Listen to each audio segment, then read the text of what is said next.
Bom, pessoal, tudo bem? Eu sou o Érico e eu vou apresentar o grupo do Chat Non-GPT na apresentação do projeto final do curso de mineração de dados complexos da Unicamp.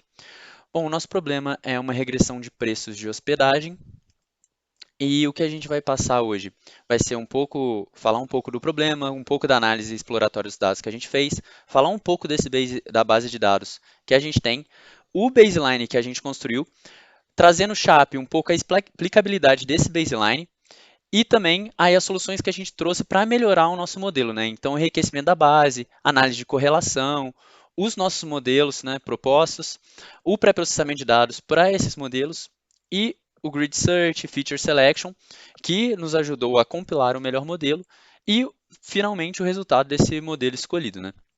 Aí, por fim, a gente volta com o SHAP também para trazer um pouco da explicabilidade do modelo com a base enriquecida.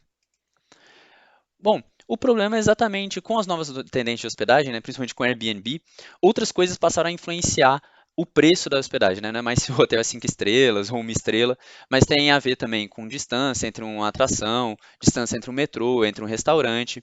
E a ideia é trazer uma regressão que exatamente consiga predizer qual que é o preço. Bom, nossa base de dados são de cidades da Europa, e é interessante ressaltar que a nossa base de treino tem cidades diferentes da nossa base de teste. A base de teste é de Atenas e Barcelona, e a de treino é de todas as outras cidades. Então a gente deveria ser capaz de produzir um modelo que extrapolasse, treinasse em algumas cidades e extrapolasse o resultado para outras. As variáveis. A gente tem a nossa target, que é o real sum, que é exatamente o preço da acomodação para duas pessoas em 2 noites em euros, e outras informações. Então, o tipo de quarto, informação sobre capacidade, sobre o host, sobre limpeza, a satisfação dos guests antigos, né? Quantidade de quartos, atração, distância entre metrô e entre centro, e informações referentes às cidades também, né? Como latitude, longitude, a própria cidade, e o período se esse preço foi de dia de semana ou de final de semana. A base de dados que a gente recebe, ela tem 51 mil amostras e ela já foi pré-dividida entre treino e teste. Inicialmente a gente fez uma análise, né, para identificar se a gente tinha dados faltantes, duplicados, e a gente viu que a base já estava bem limpa, então ela já podia ser trabalhada, né, para a construção de um modelo. Aqui trazendo alguns exemplos, né? Então a gente tem casos de diferentes features, né? Então, por exemplo, features categóricas, contínuas e aqui também discretas, né? E booleanas, né? Ou 0 ou 1. Aqui trazendo alguns exemplos. Aqui uma análise do nosso conjunto de treino e de teste. Então a gente vê como que é a dispersão, né, trazendo box plot por cidade e por período, né? Então se é durante a semana ou dia de semana, e a gente vê que se comporta bem diferente, né? No nosso conjunto de treino, a gente geralmente a mediana, né, da mesma cidade, quando a gente olha dia de semana ou final de semana, o final de semana fica mais caro. E no nosso conjunto de teste é o contrário, a mediana acaba baixando, inclusive. Aí, para o baseline, a gente fez um pré-processamento inicial. Então, a gente utilizou para as features contínuas o Power Transform para normalizar, né, e escalonar os dados, e o Standard Scholar nas features discretas, para também escalonar os dados. Nas features categóricas, a gente fez o One Hot Encoding, e para as booleanas, a gente manteve elas como booleanas mesmo, normalmente, sem nenhuma transformação.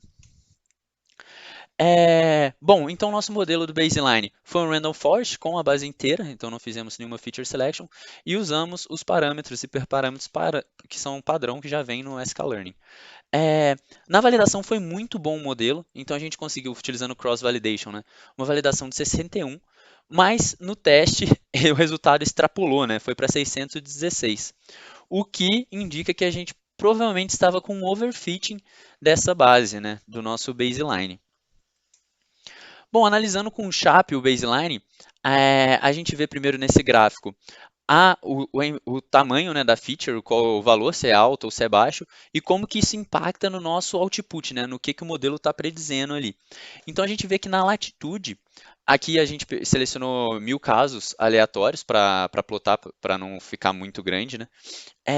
E a gente vê que aqui, por exemplo, os casos de latitude, que tem um valor elevado, elas pesam muito no modelo para um valor elevado de real sum também, né, de target. E quando o valor é mais baixo, pesa ao contrário. e assim que interpreta esses dados. Então a gente vê que varia bastante ali de feature, mas a gente tem um peso muito grande quando a gente coloca na média, né, de latitude e longitude, ou seja, da informação da localidade, né, de onde ela está, somadas das 183 aqui, o que é bem pesado, 185 na verdade. E aí, quando a gente analisa no mapa, a gente vê que o treino se concentra mais ao norte, enquanto a nossa base de teste, as duas aqui, estão mais ao sul. Então, quando a latitude tem um peso muito alto, provavelmente isso que foi o motivo para ela ter desregulado. Como solução, a gente propôs o enriquecimento da base. Então, a gente considera, o modelo está considerando a localização muito importante. Então, vamos trazer mais features de localização para ele distribuir essa importância. Então, a gente trouxe IDH, o PIB per capita, o Gini, né, para trazer a desigualdade, a taxa de desemprego, o índice do preço da cesta básica, o imposto de renda também, o número de turistas que chegam por ano no país, dívidas das casas em relação ao PIB e o número de usuários de internet, percentualmente. Primeiramente, a gente fez uma correlação de Spearman. Então, a gente utilizou Spearman para pegar a questão de correlação não linear. E utilizando Dyton, no Python, a gente consegue fazer uma relação entre features numéricas e categóricas. Como essa matriz ela é de muito difícil avaliação, né, de bater o olho e trazer uma informação fácil, a gente selecionou um limiar de 0,3 para correlação, 0,3 absoluto, né, então seria tanto para positiva quanto para negativa.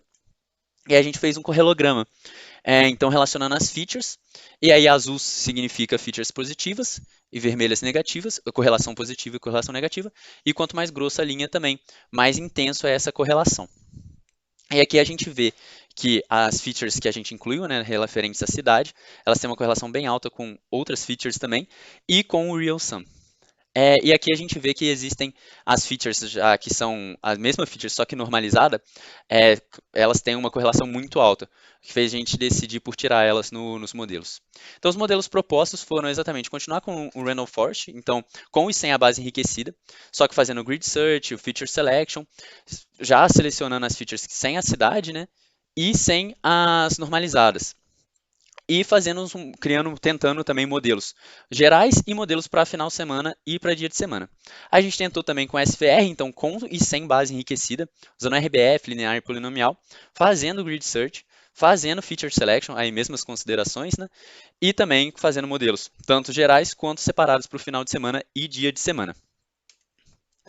No pré-processamento para o SVR em questão, né, para o Random Forest a gente não fez, a gente continuou utilizando o Power Transform para as features contínuas, e assim que ele se comportou.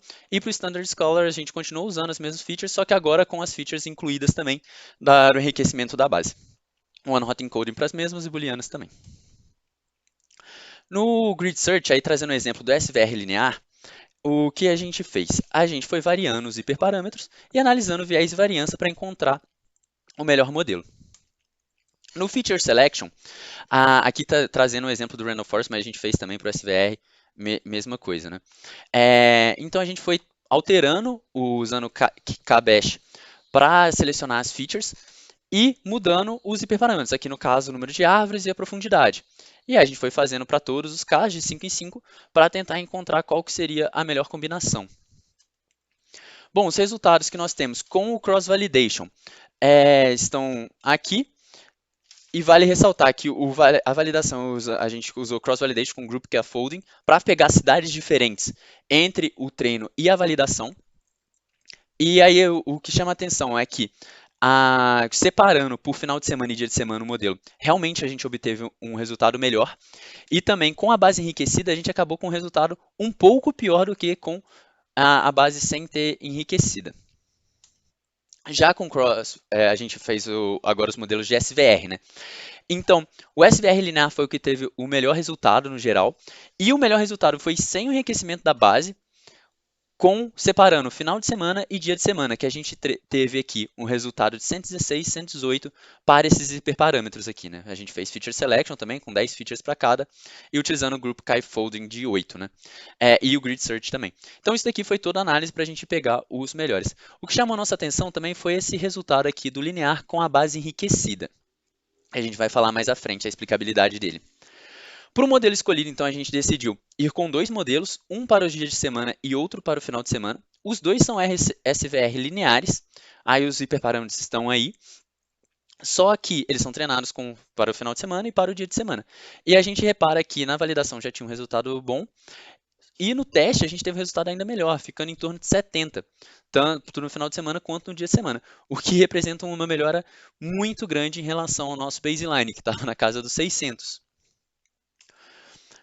Voltando com o SHAP, a gente trouxe aqui uma análise para o SVR com a base enriquecida, que foi, a gente achou curioso como que a explicabilidade, né, como que ele pesaria esses valores. Então a gente vê que a latitude não está mais aqui como os muito pesado, né, mas a longitude está. Só que além dela, outras informações de cidade.